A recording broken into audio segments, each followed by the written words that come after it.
श्री कृष्ण जो अधर्म के नाश के लिए ही इस धरती पर अवतीर्ण हुए, बाल्यकाल से ही न जाने कितने शक्तिशाली योद्धाओं से उनका सामना हुआ।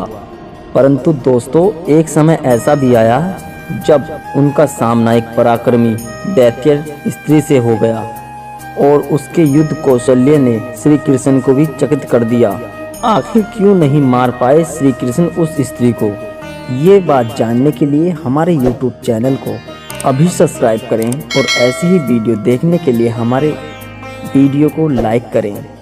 तो चलिए दोस्तों, वीडियो शुरू करते हैं। स्कंद पुराण के महेश्वरा कुमारी के अध्याय 144 के अनुसार एक समय पांडव और श्री कृष्ण नाना प्रकार की बातें कर रहे थे।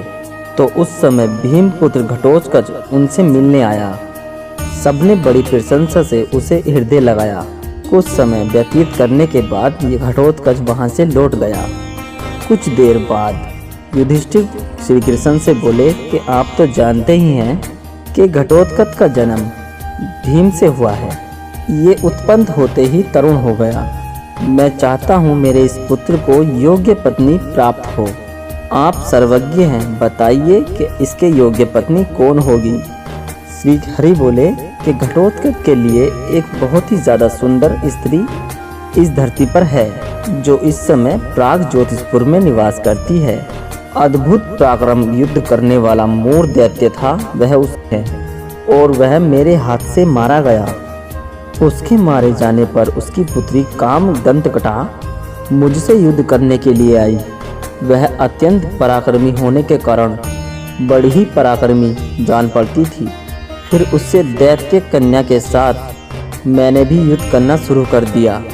मेरे सारंग धनुष से बड़े बड़े शक्तिशाली बाण उसकी तरफ जा निकले, लेकिन उस पराक्रमी कन्या ने अपने खड़क से एक ही बार में उन बाणों को काट डाला।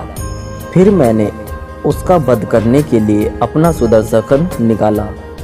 ये देख कामाख्या देवी मेरे सामने प्रकट हो गई और इस प्रकार बोली कि पुरुषोत्तम, आपको इस कन्या का वध नहीं करना चाहिए। मैंने स्वयं इसको खड़क और खेटक प्रदान किए हैं जो अजय हैं। तब मैंने देवी से कहा, हे शुभे, मैं ही इस युद्ध को हार लेता हूँ, तुम इस कन्या को मना कर दो। तब कामाख्या देवी ने उस मूढ़ दैत्य की पुत्री को अपने गले से लगाया और कहा, भद्रे, तुम युद्ध से लौट चलो। ये माधव युद्ध में दुर्जय हैं, कोई भी किसी भी प्रकार संग्राम में इन्हें वध नहीं कर सकता। संसार में ना तो कोई ऐसा वीर हुआ है और ना है जो इन्हें युद्ध में जीत सके, और साक्षात शंकर भी इनकी प्रशंसा करते हैं। बेटी, ये तुम्हारे भाभी ससुर हैं, अतः इन्हें तुम प्रणाम करके युद्ध से लौट चलो, यही तुम्हारे लिए उचित होगा। तुम इनके भाई भीम पुत्र की पुत्र वधू होगी, इसीलिए तुम अपने ससुर का आदर सम्मान प्रणाम करके लौट चलो। अब पिता के लिए तुम्हें शोक नहीं करना चाहिए। इन श्री कृष्ण के हाथों से जो उनकी मृत्यु हुई है, वो खुद ही मोक्ष को प्राप्त हो गए हैं। देवी कामाख्या के ऐसा कहने पर मोरजी ने गुस्सा त्याग दिया और मुझे प्रणाम किया। तब मैंने उसे कि पुत्री, तुम भगदत्त से सम्मानित होकर इसी नगर में निवास करो। यहाँ रहते हुए ही तुम हिडिंबा कुमार को पति के रूप में प्राप्त करोगी। और ऐसा आशीर्वाद देकर मैंने माँ कामाख्या को और मोरवी को वहाँ से विदा किया।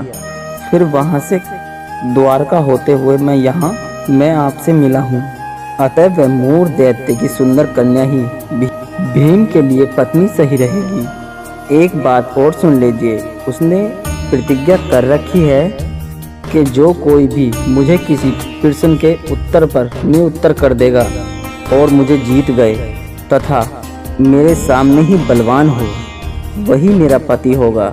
उसकी यह प्रतिज्ञा सुनकर बहुत से दैत्य राक्षस उसे पाने की लालसा में उसकी ओर चल पड़े, किंतु मोरवी ने उन सभी दैत्य राक्षसों को परास्त कर दिया।